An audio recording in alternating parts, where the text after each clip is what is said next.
함께 보실 하나님 말씀은 구약성경 열왕기하 19장입니다. 내일 말씀 여기 본문인 열왕기하 19장 중에서 다 읽지는 않고 1절부터 7절까지 말씀을 함께 봉독하겠습니다.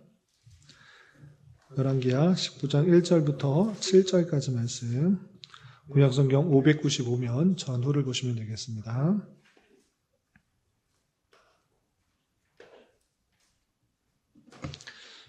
1절부터 함께 봉독합니다.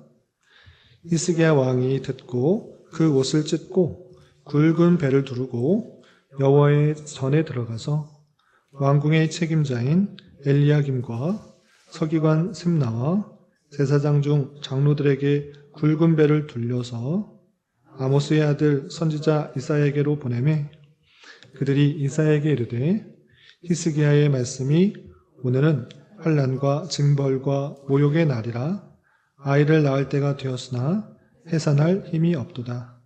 랍사게가 그의 주 아수르 왕의 보냄을 받고 와서 살아계신 하나님을 비방하였으니 당신의 하나님 여호와께서 혹시 그의 말을 들으셨을지라. 당신의 하나님 여호와께서 그 들으신 말 때문에 꾸짖으실 듯하니 당신은 이 남아있는 자들을 위하여 기도하소서 하더이다 하니라. 이와 같이 히스기야 왕의 신복이 이사야에게 나아가니 이사야가 그들에게 이르되 너희는 너희 주에게 이렇게 말하라. 여호와의 말씀이 너는 아수르 왕의 신복에게 들은 바 나를 모욕하는 말 때문에 두려워하지 말라. 내가 한 영을 그의 속에 두어 그로 소문을 듣고 그의 본국으로 돌아가게 하고 또 그의 본국에서 그에게 칼에 죽게 하리라 하셨느니라 하더라. 아멘. 잘 오셨습니다. 오늘 함께 살펴볼 하나님 말씀은 열왕기하 19장입니다. 열왕기하 19장의 내용을 이해하기 위해서는 앞에 어떤 내용들이 있었는지에 대해서 알아두는 것이 중요한데 그것을 잠깐 소개해드리도록 하겠습니다. 우선 17장에 보시면 북이스라엘과 남유다가 나뉘어져 있을 때 북이스라엘이 아수르에서 멸망당하는 장면이 나옵니다. 북이스라엘이 왜 멸망하였는가 그 원인도 자세하게 설명하고 있는데 그것은 다름 아니라 하나님께서 선견자와 선지자를 통하여서 그들의 죄악들을 지적했음에도 불구하고 그들이 여전히 여로보암의 죄악에서 떠나지 않았으므로 말미암아 하나님께서 심판하셨다라는 말씀이 나옵니다. 하나님께서 약 200년이 지나도록 계속해서 다양한 선지자를 통하여서 알려주고 또 죄악을 깨닫게 해주고 참으로 믿어야 할 분이 누구인지를 다양하게 알려주었음에도 불구하고 그들이 하나님을 자기 마음대로 섬기는 그 죄악으로 인하여 심판을 받게 되는 내용을 확인하게 됩니다. 이렇게 북이스라엘은 아수르에서 멸망을 당하게 되고 그 아수르에서 멸망당할 때 남유다의 왕은 누구였는가? 다름 아니라 오늘 말씀 본문의 주인공인 히스기야 왕이었던 것입니다. 북이스라엘이 하나님의 심판으로 멸망당할 때 남유다 왕 히스기야는 어느 왕보다 더욱더 정직하게 하나님 보시기에 정직하게 행하는 그 모습들을 가졌던 것입니다. 그래서 다윗의 길로 다 행하며 또 선대 왕들 중에서도 선하였지만 하나님 보시기에 정직하게 행하였지만 여전히 산당에서 분향하는 것들을 제거하지 못했는데 이 히스기야 왕은 그것조차 다 제거한 것입니다. 그래서 오직 하나님의 말씀에 근거하여서 백성들이 하나님을 잘 섬길 수 있도록 그렇게 종교개혁을 했던 것입니다. 그런데 이렇게 하나님의 말씀대로 잘 살아갔던 그 히스기야 그에게도 어려움, 위기가 닥치는 것입니다. 어떤 위기가 닥쳤는가? 그것은 다름 아니라 북이스라엘을 멸망시켰던 아수르가 계속해서 남하하면서 이 남유다도 위협하는 것입니다. 그래서 히스기야도 어쩔 수 없이 그 남하하는 아수르를 돌려보내기 위해서 필요한 것이 무엇이냐? 달라는 것 다 주겠다 말하면서 은과 금을 요청하였을 때 왕궁과 성전에 있는 금과 은을 다 떼어서 그렇게 주는 그런 일들을 했던 것입니다. 그럼에도 불구하고 아수르는 그냥 돌아가지 않고 또다시 예루살렘과 남유다에 내려와서 예루살렘 성을 제외한 모든 성들을 점령하면서 윽박지르고 있는 것입니다. 그러면서 특별히 아수르의 군대 장관 중에 한 명인 랍사게를 통하여서 그 성에 있는 사람들 대단히 모욕하고, 아니 성에 있는 사람을 모욕하고 히스기야 왕만 모욕하는 것이 아니라 하나님을 믿을 필요 없다, 하나님도 어쩔 수 없다, 이렇게 막말을 하는 것입니다. 그런 큰 위기 가운데 봉착하였을 때 오늘 본문 19장에 등장한 것입니다. 그래서 그 모든 사실들을 큰 위기에 닥친 그 상황 속에서 히스기야는 어떻게 하는가? 19장 1절에서 보시면 왕이 듣고 옷을 찢고 굵은 배를 두르고 여호와의 전에 들어갔다라고 하는 것입니다. 너무나 안타까운 나머지, 너무나 참을 수 없는 그런 상황 속에서 옷을 찢고 또 배를 두르고, 상을 당한 것처럼 배를 두르고 여호와의 전에 들어간 그 모습을 보게 됩니다. 그냥 혼자 들어간 것이 아니라 이 상황을 극복하기 위해서 하나님께 나아가도록 하는 것입니다. 그런데 하나님의 뜻을 묻기 위해서 사신들을 불러서 그때 남유다에서 하나님의 말씀을 잘 전했던 이사야 선지자에게 어떻게 하면 좋겠느냐, 하나님께 기도하고 하나님께서 원하시는 것들이 무엇인지 또 어떻게 해야 되는지를 알도록 요청하는 것입니다. 그래서 왕국의 책임자인 엘리야김과 서기관 셈나와 제사장 중 장로들을 굵은 배를 둘려서 이 이사야 선지자로 보낸 것입니다. 그리고 지금 있는 모든 상황들을 다 말하면서 이사야 선지자여, 우리 남아있는 사람들 우리를 위해서 기도를 해 주십시오, 어떻게 해야 될지 알게 해 주십시오 라고 묻는 것입니다. 그러자 이사야 선지자가 6절과 7절에 이렇게 말합니다. 이사야 선지자가 뭐라고 말하는가? 6절을 보시면 여호와의 말씀이 너는 아수르 왕의 신복에게 들은 바 나를 모욕하는 말 때문에 두려워하지 말라. 내가 한 영을 그의 속에 두어 그로 소문을 듣고 그의 본국으로 돌아가게 하고 또 그의 본국에서 그에게 칼에 죽게 하리라 하셨느니라 하더라 라고 하고 있습니다. 이사야가 뭐라고 말하고 있는 것입니까? 지금 완전히 둘러싸서 랍사게가 조롱하는 말 때문에 두려워하고 있느냐? 전혀 두려워할 필요 없다. 왜? 내가 그 모든 군대를 물리치고 또 그 왕을 돌려보내서 그곳에서 죽게 할 것이니까 그것 때문에 걱정할 필요 없다. 이렇게 이사야 선지자가 앞으로 일어날 일에 대해서 말을 하는 것입니다. 그리고 8절부터 19절까지는 아수르의 왕 사네립이 히스기야에게 편지를 보냅니다. 뭐라고 보내는가? 10절에서 보시면 이렇게 말하고 있습니다. 10절 보시면 이르기를 내가 믿는 내 하나님 예루살렘을 아수르의 왕의 손에 넘기지 아니하겠다 하는 말에 속지 말라. 아수르의 여러 왕이 여러 나라에 행한 바 진멸할 일을 내가 들었나니 내가 어찌 구원을 얻겠느냐라고 하면서 하나님이 어떻게 구원해 줄 것이냐. 지금 수많은 나라들 내가 다 점령하고 왔는데 히스기야가 여호와께서 지켜줄 것이다 이렇게 말한 것 듣지 말라 이렇게 말하는 것입니다. 이런 조롱과 또 모욕적인 편지를 히스기야가 받아들고 어떻게 했는가? 14절 보시면 히스기야가 사자의 손에서 편지를 받아보고 여호와의 성전에 올라가서 히스기야가 그 편지를 여호와 앞에 펴놓고 그 앞에 히스기야가 기도하여 이르되 하면서 그런 일들을 당했을 때 하나님 이런 편지를 받았습니다. 하나님을 모욕하고 하나님께서 그 백성을 지키지 않으실 것이라는 이 모욕적인 이야기의 편지를 들었습니다. 라고 하고 그것을 하나님 앞에 가져와서 하나님께 기도하는 것입니다. 그 기도의 내용이 15절 이하 19절까지 쭉 길게 되어 있는데 핵심적인 기도의 내용을 보시면 16절과 19절에 되어 있습니다. 16절, 19절 보시면 16절 여호와여 귀를 기울여 들으소서 여호와여 눈을 떠서 보시옵소서 사네립이 살아계신 하나님을 비방하러 보낸 말을 들으시옵소서라고 하면서 하나님 지금 사네립이 하나님을 비방하면서 이렇게 편지를 보냈습니다라고 하나님께 지금 상황을 모든 것들을 아릅니다. 그리고 무엇을 구하는가? 19절 이렇게 되어 있습니다. 19절 보시면 우리 하나님 여호와여 원하건대 무엇을 기도하는가? 이제 우리를 그의 손에서 구원하옵소서. 사네립의 손에서 구원해 달라고 말하는 것입니다. 그런데 정말 중요한 것은 그 다음 표현입니다. 그냥 우리를 구원해 달라고 요청하는 것이 아니라 그 구원을 하게 되면 어떻게 되는 것인지 다음과 같이 말하는 것입니다. 보시면 19절 하반절 그리하시면 우리를 그의 손에서 구원하시면, 그렇게 하시면 천하 만국이 주 여호와가 홀로 하나님이신 줄 알리이다 하니라 라고 표현했습니다. 히스기야 기도는 단순히 우리를 위험에서 벗어나게 해달라는 그런 기도에서 그치지 않고 그 모든 기도의 궁극적인 목적을 만국의 홀로 한 분 하나님이신 것을 알게 해달라고, 하나님이 어떤 분이신지를 알게 해달라고 그렇게 하는 것입니다.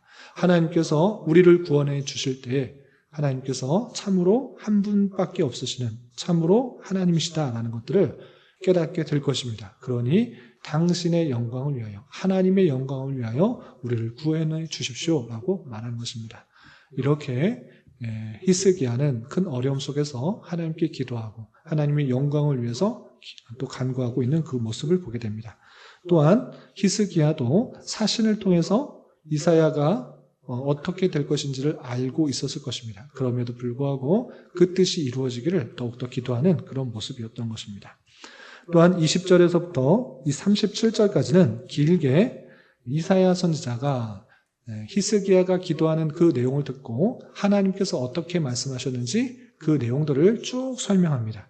그런데 다 읽지는 않고 핵심적인 구절만 읽겠습니다. 21절 보시면 여호와께서 아수르 왕에게 대하여 이같이 말씀하시기를 라고 하면서 하나님께서 이사야 선지자에게 깨닫게 하신 그 말씀을 전하는데 아수르 왕이 어떻게 될 것을 쭉 말하는 것입니다. 그 내용 중에서 22절 보시면 내가 누구를 꾸짖었으며 비방하였느냐, 누구를 향하여 소리를 높였으며 눈을 높이 떠느냐, 이스라엘의 거룩한 자에게 그리하였도다. 내가 사자들을 통하여 주를 비방하여 이르기를 내가 많은 병거를 거느리고 여러 산 꼭대기에 올라가며 레바논 깊은 곳에 이르러 높은 백향목과 아름다운 잣나무를 베고 내가 그 가장 먼 곳으로 들어가며 그 동산의 무성한 수풀에 이르리라. 지금 무슨 말을 하고 있는 것입니까? 그 아수르 왕 사네립에게 너 왜 이렇게 교만하냐? 네가 누군데 누구를 꾸짖고 어떻게 이스라엘의 거룩한 그 백성들에게 무시하고 모욕할 수 있느냐라고 하나님께서 그 사네립을 꾸짖는 것입니다. 하나님의 도구가 되어서 아람과 북이스라엘을 쳤을 뿐이지 그가 하나님보다 높은 것 마냥 하나님을 무시하고 모욕하고 그 하나님의 택하신 백성들을 모욕해서는 안 됐다는 것입니다. 그러나 그런 행동을 했기 때문에 하나님께서 그 아수르 왕에게 그 교만을 지적하는 것입니다. 그리고 결국은 어떻게 되는가? 건너뛰어서 28절에 이렇게 되어 있습니다. 28절 보시면 내가 내게 향한 분노와 내 교만한 말이 내 귀에 들렸도다. 그러므로 내가 갈고리를 내 코에 꿰고 재갈을 내 입에 물려 너를 오던 길로 끌어 돌이키리라. 지금 계속 남아해서 북이스라엘을 친 것도 모자라서 계속 남유다까지 치려고 하고 있냐? 내가 너 코를 꿰어서 재갈을 물려서 오던 길로 돌아가게 할 것이다. 이렇게 하나님의 뜻을 이사야 선지자를 통해서 히스기야에게 전달하는 것입니다. 그런데 이 말이 어떻게 가능하냐? 우리는 지금 예루살렘 성에 갇혀 있는데 지금 아수르의 군대는 모든 주변의 나라를 다 점령하고 유대 땅에서 많은 성읍도 다 점령하고 우리밖에 남지 않았는데 어떻게 이런 일이 가능하냐라고 할 때 하나님께서 그 징조가 어떻게 될 것인지 징조를 보여주시는 것입니다. 29절 보시면 또 내게 보일 징조가 이러하니 너희가 금년에는 스스로 자란 것을 먹고 내년에는 그것에서 난 것을 먹되 제3년에는 심고 거두며 포도원 심고 그 열매를 먹으리라 라고 하면서 1년, 2년, 3년째가 되었을 때 비로소 자립하여서 완전한 회복의 모습들을 볼 것이다. 이것이 하나님의 놀라운 징조요, 확신케 하시는 그런 능력이다 라고 알려준 것입니다. 그리고 31절 하반절에는 이것이 여호와의 열심이이기 때문에 이 일을 이루리라 라고 말하고 있습니다. 하나님께서 그 택하신 백성들을 구원하기 위해서 열심으로 그것들을 이룰 것이다 라고 말할 뿐만 아니라 또 34절에서는 이렇게 표현하고 있습니다. 34절 보시면 내가 나의 종 다윗을 위하여 이 성을 보호하여 구원하리라 하셨나이다 라고 하면서 다윗에게 언약하였던 그 내용들 내가 지키기 위하여서 이 백성들 보호할 것이다. 이렇게 말하고 있는 것입니다. 이렇게 하나님께서는 히스기야 왕이 완전히 아수르에 둘러싸여서 정말 죽은 것과 같은 이제 패망이나 다른 것과 다름이 없는 그런 상황 속에서 하나님께서 기도할 때 하나님께서 앞으로 이 일들을 알려주셨을 뿐만 아니라 징조를 통해서 또 언약을 상기시키면서 지켜보호할 것을 알려주는 것입니다. 그리고 정말 그 말씀대로 그 아수르의 수많은 군대가 하루 아침에 거의 전멸하는 그 모습을 보게 되는 것입니다. 그 내용이 35절에 이렇게 표현되고 있습니다. 35절 보시면 이 밤에 기도한 그 이후에 그 밤인 것입니다. 이 밤에 여호와의 사자가 나와서 아수르 진영에서 군사 18만 5천 명을 친지라. 아수르의 군대가 하룻밤 만에 18만 5천 명이라는 군사의 수가 다 죽게 된 것입니다. 그래서 아침에 일찍이 일어나 보니 다 송장이 되었더라라고 표현하고 있습니다. 그리고 누가 남았는가? 36절 보시면 아수르 왕 사네립이 떠나 돌아가서 니누에 거주하더니 그가 그의 신 리륵손의 신전에서 경배할 때에 아드람멜렉과 사레셀이 그를 칼로 쳐 죽이고 아랏 땅으로 그들이 도망하매 그 아들이 에살핫돈을 대신하여 왕이 되었다라고 하면서 하나님께서 예언하였던 그 내용들이 그대로 이루어지는 모습으로 19장이 마쳐지게 됩니다. 이렇게 히스기야는 큰 어려움에 겪었지만 하나님께 기도하고 하나님께 간구할 때 하나님께서 앞으로 일들을 알려주고 또 그 모든 말씀들이 이루어져서 큰 위기를 이겨나갔다라는 내용이 담겨 있습니다. 이 내용을 통해서 교훈받을 수 있는 것들을 세 가지로 정리하겠습니다. 첫 번째, 히스기야 왕은 전에도 후에도 없을 정도로 정말 정직하게 하나님을 따르는 그런 사람이었습니다. 그런데 그런 사람에게도 어려움이 찾아온다, 안 찾아온다? 찾아온다. 그렇게 정직하고 바르게 살아도 때때로 알 수 없는 큰 위기와 어려움과 환란이 찾아오기도 하는 것입니다. 그러할 때 낭망하고 좌절하는 것에 그치지 않고 히스기야처럼 참으로 안타까우며 하나님만을 전적으로 의지하는 기회로 삼아야 될 것입니다. 그러할 때 하나님께서 그것을 통해 더 선하게 역사하시고 또 하나님의 더 놀라운 능력들을 깨닫게 하시는 그런 형편이 있는 줄 알아 때때로 만나게 되는 다양한 어려움과 환란들이 있을 때 낭망하지 말고 더욱더 주님을 의지하며 이겨나가야 될 것입니다. 이런 저와 여러분 되시기를 주님의 이름으로 부탁을 드립니다. 두 번째, 히스기야가 기도한 내용들을 우리는 좀 잘 살펴봤으면 좋겠습니다. 히스기야 내용을 그냥 단순하게 생각하면 지금 아수르가 쳐들어왔으니 우리를 구원해 주십시오 라는 기도입니다. 그러나 그런 정도로 그치지 않고 있습니다. 가만히 살펴보면 우리가 구원받아야 될 이유를 이 많은 민족들 중에 하나님만이 홀로 참 신이라는 것들을 드러내게 해주십시오라고 표현하고 있는 것입니다. 물론 히스기야는 우리나라가 이 유대가 다시 구원받는 것에 그런 목적이 있지만 그것보다도 더욱더 바라는 것은 하나님의 영광과 능력과 존귀 이 땅의 신이 참으로 하나님밖에 없다는 것들을 드러내기를 원했던 그 모습을 보게 됩니다. 이런 모습처럼 우리가 기도하고 간구하는 것들 가운데 정말 하나님의 영광을 위한 것인가 아니면 나의 영광을 위한 것인가 나의 이익과 유익만을 위한 것인가 아니면 공동체 전체와 또 하나님의 영광을 위한 것인가 잘 살펴야 될 것입니다. 그러할 때 우리는 내 자신의 정욕 내 자신의 유익과 만족, 기쁨만을 위해서 하는 기도가 아니라 그 모든 것들은 하나님께서 가장 적절한 것으로 내가 원하는 것이 아닐지라도 가장 나에게 적절한 것으로 채워주시고 또 입혀주실 줄 알아 우리는 더욱더 하나님의 나라와 그의 영광을 위해 그의 의를 위해서 더욱더 기도하는 자가 되어야 될 것입니다. 그것이 신약에서 마태복음 6장에서 표현되고 있는 그 내용과 일맥상통한 그런 내용일 것입니다. 우리가 우리의 목적을 위해서만 우리의 만족과 기쁨을 위해서만 기도한다고 하면 가만 봐도 다른 사람의 내 이익이 증가하게 되면 상대적으로 상대방의 이익이 감소되고 유익이 감소될 수 있는 것들이 대단히 많다는 것들을 기억해 보며 우리는 나의 기쁨과 유익과 만족과 이런 것이 아니라 하나님의 나라와 그의 의와 그의 영광과 그의 존귀가 드러나는 방식이 무엇인지를 잘 생각해 보며 구해야 될 것입니다. 이런 저와 여러분 되시기를 주님의 이름으로 부탁을 드립니다. 그리고 마지막으로 한 가지 더 교훈하고 싶은 것은 히스기야에게 어떤 예언의 내용이 전해졌는가 살펴봤으면 좋겠습니다. 히스기야에게 어떤 하나님의 말씀이 전해진 것입니까?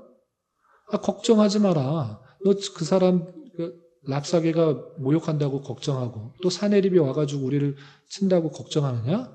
하나님께서 지켜주실 것이고 그를 완전히 돌려보낼 것이니까 걱정하지 마라. 이렇게 말씀하셨습니다. 그런데 인간적인 눈으로 보면, 인간적인 판단으로 보면 그게 믿겨지는 말입니까? 믿겨지지 않는 말입니까? 도저히 믿을 수가 없는 것입니다. 지금 아수르의 사내립이 주변의 나라들 다 정복하고 이제 우리 하나 남았는데 갑자기 어떻게 하루아침에 그들이 돌아갑니까? 어떻게 그 사람들이 다 전멸합니까? 말이 됩니까? 라고 하나님의 말씀을 불신할 수도 있습니다. 그러나 히스기야는 그렇지 않습니다.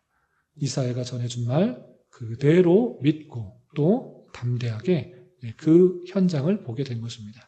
이런 모습을 보면서 우리 또한 하나님께서 선포하신 말씀, 하나님께서 주신 말씀, 그 말씀이 전혀 믿겨지지 않는 것 같아 보일지라도 그것이 아니라 인간적인 생각과 판단에 의해서 믿는 것이 아니라 합리적이고 또 체계적이고 과학적이기 때문에 믿는 것이 아니라 하나님의 주신 말씀이기 때문에 믿는 것, 그것이 신앙인의 바른 자세인 것입니다. 특별히 4월에는 고난과 부활이라는 주제로 한 달을 보내고 있습니다. 이것과 연관하여서 생각해 보면 모든 사람을 죽는다. 이것은 믿는 사람이나 믿지 않은 사람이나 똑같이 고백하는 것입니다. 그러나 믿는 사람은 그 이후에 무엇이 있다고 믿습니까? 부활이 있다고 믿는 것입니다. 세상 사람들은, 믿지 않은 사람들은 그게 무슨 말이냐, 얼토당토하는 말도 안 되는 얘기다. 어떻게 사람이 다시 살고 어떻게 영원히 사냐, 말 같지도 않은 소리, 과학적으로 증명되지도 않고 있을 수 없는 얘기를 하고 있다라고 말을 할지라도 이것은 하나님께서 우리에게 주신 말씀이요, 또 잠자는 자들의 첫 열매로서 주님께서 우리에게 확증하신 그 내용인 것을 기억하며 그 부활신앙의 내용들로 우리는 살아가야 되는 것입니다. 인간적인 생각, 세상적인 판단으로는 도저히 믿겨지지 않는 일이지만 그것이 우리에게 주어진 말씀이기 때문에 굳건히 믿고 나아가는 것입니다. 부활신앙을 갖고 있다고 하는 그 신앙인이라고 하면 이 땅에 어떤 어려움과 환란이 올지라도 다 이겨낼 수 있으며 또한 이 땅에서의 삶이 끝이 아닌 줄 알아 우리는 영원한 천국에서의 삶, 부활한 이후에 주님과의 영원한 삶을 준비하기 위해서 우리는 부단히 훈련하고 노력하고 또 연단 맞는 삶으로 주어진 삶을 감당해야 되는 것입니다. 그러므로 말미암아 이 땅에서는 비록 더 많이 가지고 더 많이 누리고 더 많은 것들을 얻지 못했을지라도 주어진 상황에서 신앙을 훈련하고 연단하고 많은 어려움과 고난을 통해서 내 자신이 신앙이 성장했다고 하면 그보다 더 큰 잘 감당한 일은 없다라는 사실을 잊지 말아야 될 것입니다. 이런 말씀에 따라 주어진 말씀에 온전히 신뢰함으로 잘 반응하며 주어진 일을 잘 감당하시는 우리가 되야 될 것입니다. 이런 저와 여러분 되시기를 주님의 이름으로 부탁을 드립니다. 기도하겠습니다.